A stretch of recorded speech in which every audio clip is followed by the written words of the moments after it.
welcome back to my channel. My name is Darian and today we're doing a bit of a different video. I have a very exciting vlog for you guys. I really wanted to do a video about the Goodreads Choice Awards because every year a lot of booktubers do videos where they read all the nominees in one category or they read the winners or something like that. And I wanted to do something a bit different, so what I did was for the 2022 Goodreads Choice Awards, I picked 3 of the categories and I read the book that won in that category and the book that got the least amount of votes. So the winners and losers, if you will. So I chose 3 categories. Initially what I was going to do was romance, fiction, and YA fantasy because YA fantasy is one of my favorite genres. It's what I read a lot of.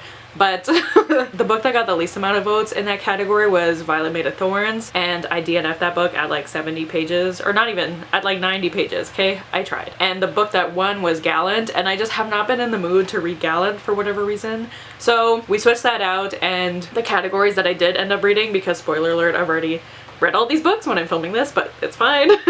But the categories that I am going to be reading from today are fiction, romance, and mystery thriller. Some of these categories included some very hyped books for me, mainly Tomorrow and Tomorrow and Tomorrow by Gabrielle Zevin, which won the fiction category. I was so excited to read that, so I am very excited that that is the one that won the fiction category because it means I get to read it for this video. And then the book that got the least amount of votes in the fiction category is Now Is Not the Time to Panic by Kevin Wilson. Then for the romance category, the book that won was Book Lovers by Emily Henry, which I've already read and we'll talk about in a second. And the book that got the least amount of votes was The Wedding Crasher by Mia Sosa. And then mystery thriller, the book that won was The Maid by Nita Prose, and the book that lost was More Than You'll Ever Know by Katie Gutierrez. So those are the 6 books I'm going to be reading for this vlog. Without further ado, let's just get into the books.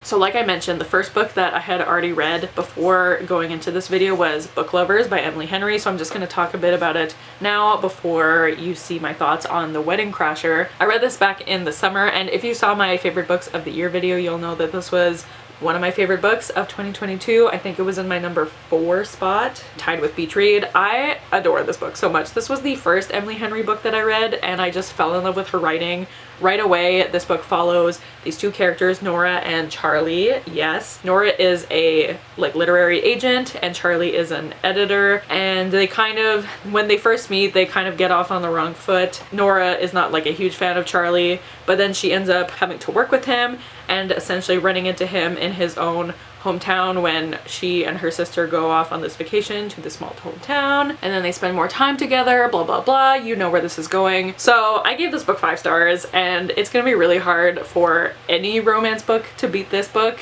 unless it's another Emily Henry book, but that's not the other book I'm reading in this category. But yeah, so 5 stars. I think it deserved to win in this category, so very happy about that. But now I'm going to see what I think about The Wedding Crasher by Mia Sosa. So I read The Wedding Crasher by Mia Sosa and I really liked this. I gave this 4.5 stars. Part of me was wondering if maybe it would end up being a 5-star, but there was just like maybe a little something missing for me. I don't know what, but it was so good. I honestly didn't have super high expectations for this. Like, I know Kayla loved this when she read it recently, but I've heard a lot of people talk about Mia Sosa's other book, but I haven't heard many people talk about this one. And then when I go on Goodreads, a lot of people gave it like 3 stars, so I wasn't expecting much, but I really liked this. I really liked the characters. This follows, oh, I'm already gonna forget their names.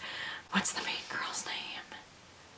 Solange? God, if I'm being honest, I finished this over a week ago and I don't remember the guy's name either. But we're following our 2 characters, and our heroine, if you will, she crashes the hero's wedding, and then she finds out that it was a wedding of convenience. But the reason she crashed the wedding was because right before the wedding starts, she overhears the bride talking to, it might be the best man or it just might be some random guy, and her saying that like she's actually in love with him and blah blah blah. And so the heroine crashes the wedding in order to kind of help the bride out because she knows this isn't what she wants.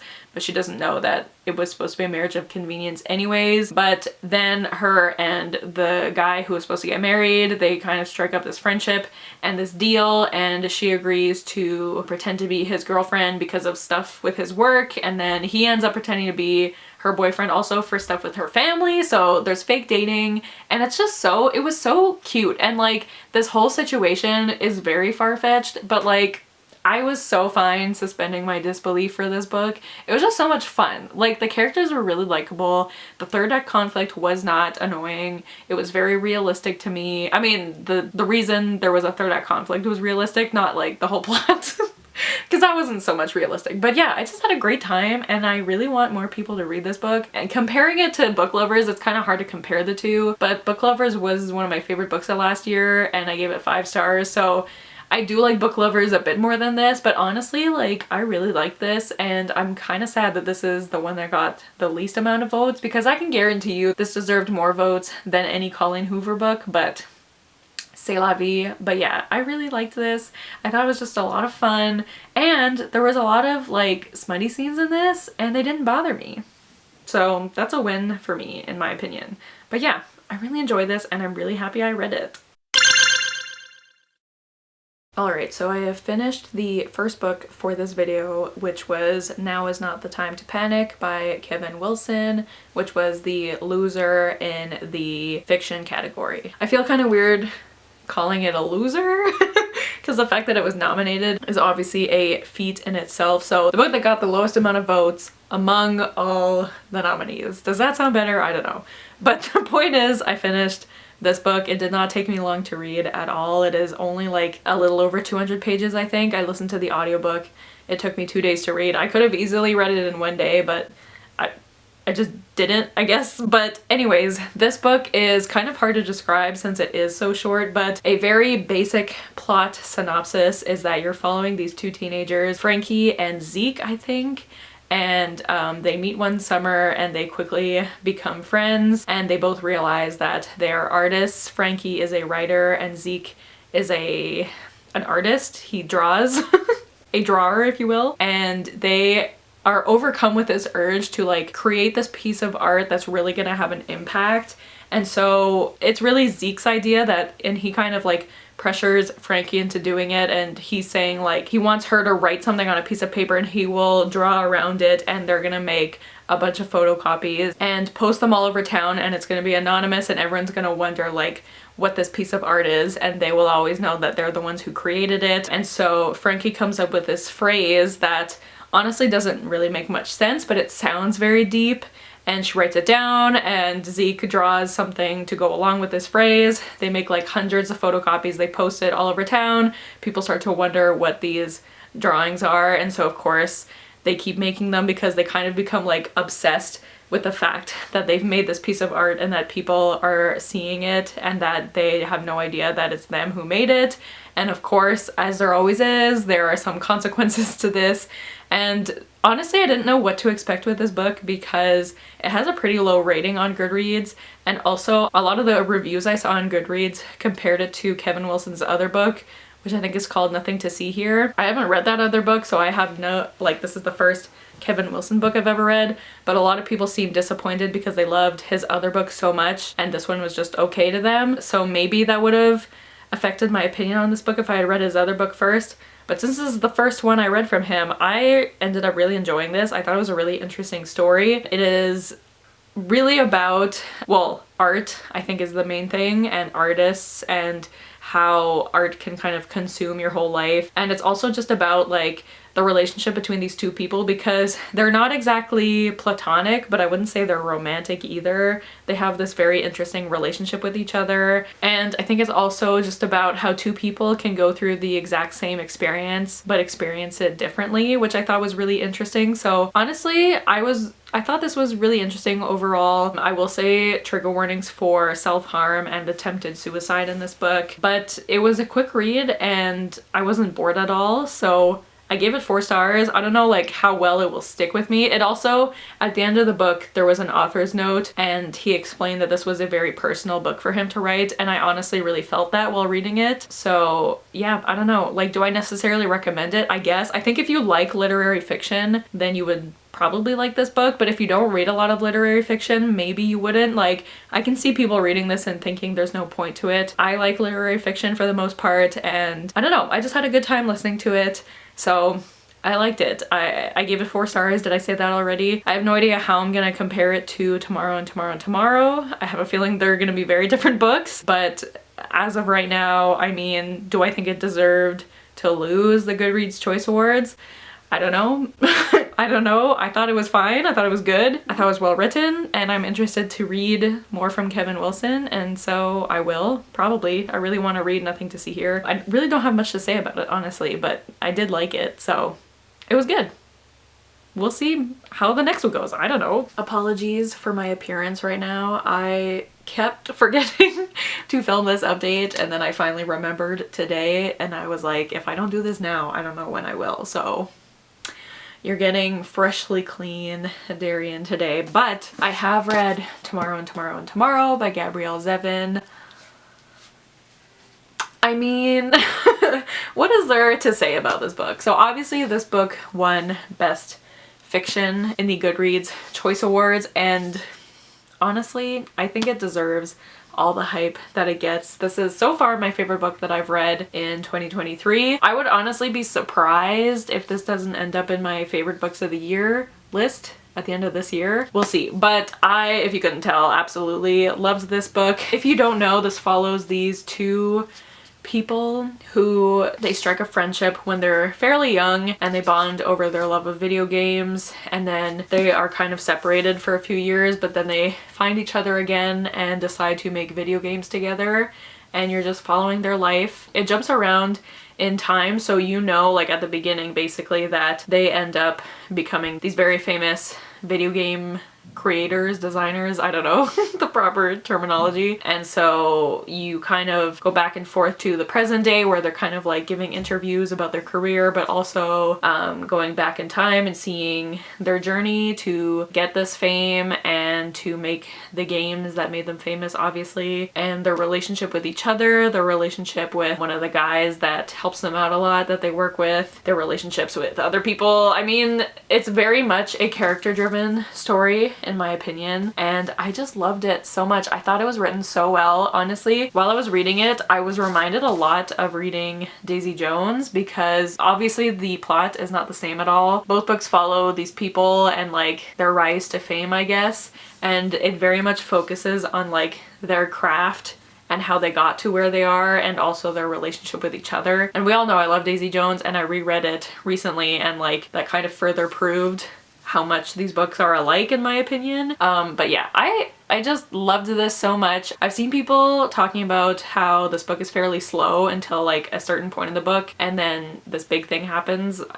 If you've read it, you know what I'm talking about. But if you know me, I love slow books. Like, as long as a story is interesting, you can take all the time you want. I do not care. Just take your time. I'll read all 500 pages or whatever of your book, as long as the story is interesting. And I was just so interested in this story. I wanted to see, I really want to play the games that they made. They all sounded so good, and you can tell Gabrielle Zevin, first of all, you can tell she's a gamer, and also like she did a lot of research while she was writing this book. Like, you can just tell by the writing, and I just thought it was great. Like, definitely believe the hype in my opinion, and I honestly agree that this should have won Best Fiction in the Goodreads Choice Awards. I mean, like, comparing it to Now Is Not the Time to Panic, like, I liked Now Is Not the Time to Panic, but it's like nowhere near as good as this. Like, this in my mind is like almost perfection.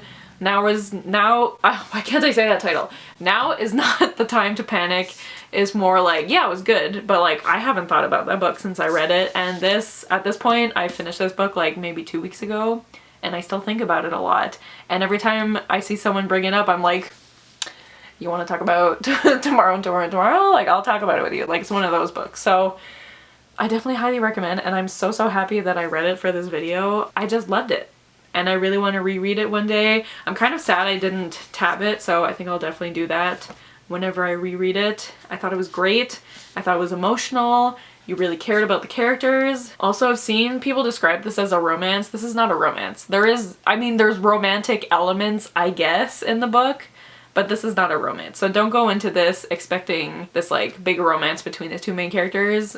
It's not a romance. But what it is a great book, in my opinion. So Goodreads got it right on this one. I am finally here to talk about these last two books for this video. I kept putting off doing this update. You'll see why in a second. But yeah, this video has taken me much longer than I thought I would. I decided for the last category to do the mystery thriller category. The initial plan was to do the young adult fantasy category because that's like my favorite genre, but I ended up starting Violet Made of Thorns, which is the book that got the least amount of votes, but then I ended up DNFing it, and I just like have not been in the mood to read Gallant, which won in that category. So I decided to do the mystery thriller category instead. So first let's talk about the book that got the least amount of votes, which is More Than You'll Ever Know by Katie Gutierrez. This book, I finished this a few weeks ago, so my memory is not that great about this book, but to be honest, that's kind of unsurprising. This book was a little bit forgettable for me. So you're following in present day, or I think 2017 is the present day of this book, but you're following this writer named Cassie. She has this like true crime blog. True crime has always been something she's interested in, and then she stumbles upon this case from, I think it's the 70s or the 80s, about this woman who was secretly married to two different men, and then one of the men found out about the other one and shot him and killed him. But Cassie is very interested in the woman, like she wants to reveal her story because she finds it very fascinating that this woman was secretly married to two men without the other one knowing for years and years. So she seeks out this woman in this present day and starts to interview her, and as she's interviewing her she starts to find out more about the story, and maybe things aren't what they seemed. And so you're following this present timeline of Cassie, and then also this timeline, I think it is the 70s, but this timeline of Lorraine, who is the woman who was married to two men. You're following her story back in the 70s when she was already married, and then she met this other guy and got married to him and kind of led this double life for a while. And honestly, I was very intrigued in the beginning of this book, but then I kind of started to lose interest. I thought this was a little too long, in my opinion. Like, I found the mystery kind of dragged out for a while. One thing I'm learning as I read more mystery thrillers is that I don't like when it's near the end of the book and then there's a reveal, and so you think the book is going to end soon, but then they're like, actually just kidding, that reveal wasn't true, but here's the real reveal. I don't really like that because then I feel like, you know, the book is about to end, so I've already like kind of checked out, and then I'm like, oh wait, never mind, I have to forget what I just was told. Anyways, so this book kind of had that, which was a little disappointing. I also really didn't like, well, yeah, I really didn't like Cassie, who is the like journalist, and I don't think you're supposed to love her, but I don't know, I just kind of wanted her to leave Lorraine alone. Like, I really liked Lorraine as a character. I thought she was very interesting, and like obviously there needs to be a story, so Cassie is interviewing her and everything, but I don't know, I just kind of wanted her to leave her alone.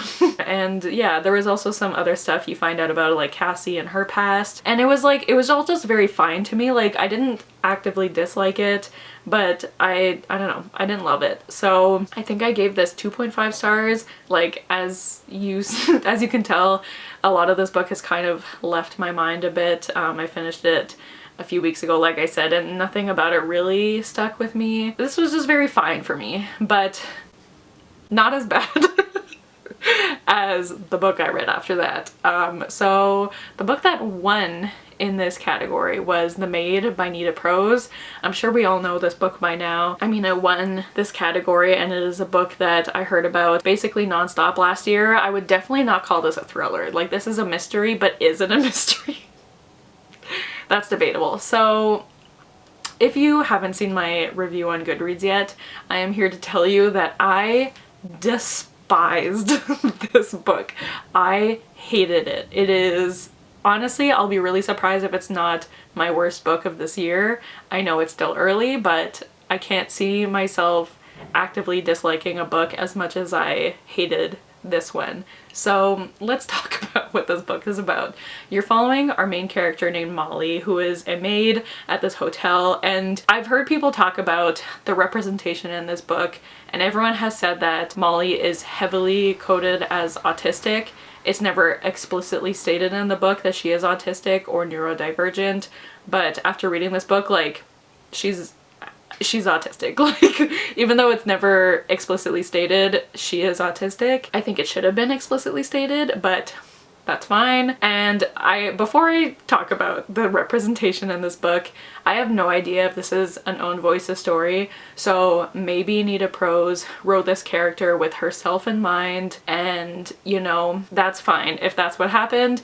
But honestly, I found this representation pretty offensive because Molly is treated with kid gloves for the whole book. So let me get back to the synopsis. Basically, Molly is this maid and she really loves her job. She likes like the routine of it, and she's very good at her job.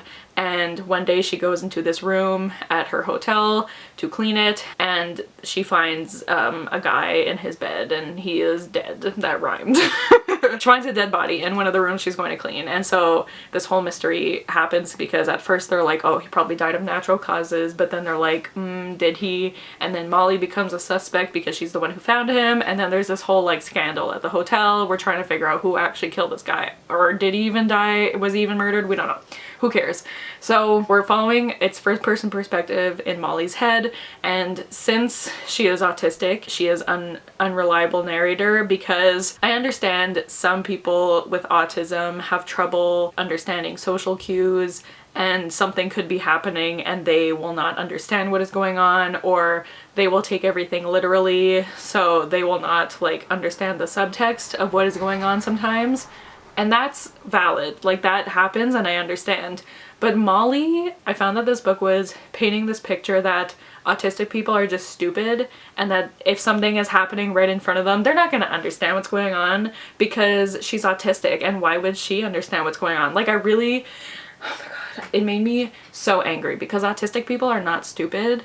Like, their brain works differently, but that doesn't mean that they don't understand. Like, it doesn't mean they don't understand anything. Like, yeah, sometimes they might misunderstand social cues. Sometimes they might misunderstand a situation that is going on that someone who is neurotypical, like, might understand right away. But everybody, whether you're neurotypical or neurodivergent, everybody's brain works differently. Like, I thought it, oh, I'm getting so angry.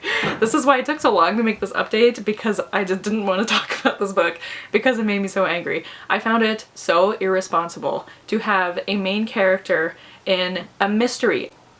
The whole plot of this book hinges on the fact that Molly doesn't understand what's going on because she's autistic, and I just find that such irresponsible representation because, like I said, autistic people are not stupid. They learn through experiences to read certain social cues. That means that doesn't mean they're gonna understand it all the time, but there's one aspect of this book that there's like something going on in the hotel and Molly sees it happening, but she's not able to understand like the subtext of what is really happening, so she kind of takes it at face value. And I'm sorry, like, the way this book is written, you're kind of meant to laugh at her. Like, I know you're supposed to kind of like feel for her throughout this book, especially because every single character except for maybe 2 people in this book takes advantage of her, and the way that she's written, it is so infantilizing because everyone's treating her like a child. I don't know if I'm making any sense, but I'm just very angry.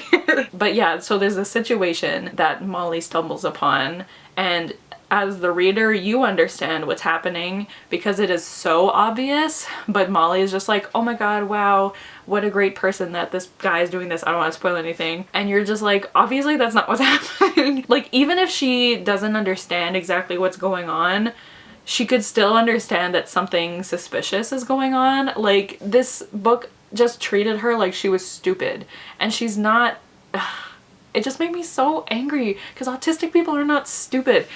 Just because their brain works differently doesn't mean they're stupid.